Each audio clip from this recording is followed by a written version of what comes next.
Bonjour, je suis Marion Germain et j'ai créé le blog SOS Sciences Po pour aider les étudiants qui veulent préparer Sciences Po à passer par un site gratuit sans prépa payante. Et je suis avec Laurence Hansen-Love, bonjour, agrégée de philosophie, qui est professeure pour préparer l'épreuve de culture générale.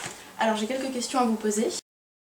Quels conseils donneriez-vous à quelqu'un qui prépare Sciences Po s'il n'y en avait qu'un seul à retenir ?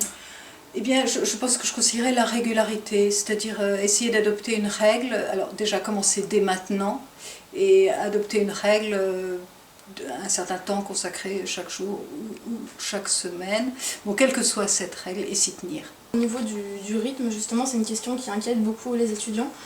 Quel rythme de travail adopter, que ce soit quotidien ou hebdomadaire ? Eh bien, encore une fois, ça va dépendre de vos possibilités. Si certains jours vous êtes épuisé, enfin voilà, donc il faudra peut-être adapter en fonction du rythme qui est celui de votre classe de terminale. Mais une fois trouvé la bonne règle, il faut vous y tenir. D'accord.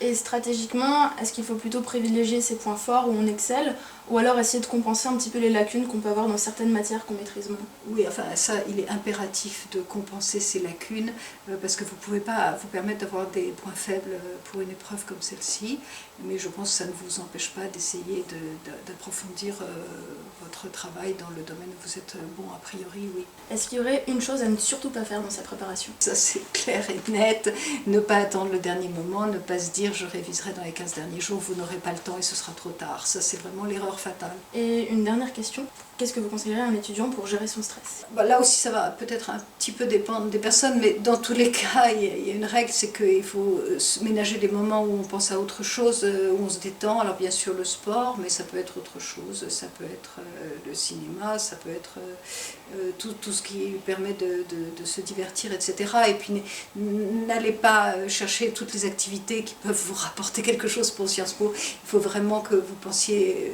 que vous preniez le temps de penser à autre chose. Et puis dites-vous que c'est pas le bout du monde, c'est pas la fin de la vie si vous n'avez pas Sciences Po. De toute façon, vous aurez acquis un bon niveau et ça vous resservira dans d'autres domaines et ça vous sera utile de toute façon dans la vie. Donc voilà, c'est pas si grave que ça. Soyez stoïcien.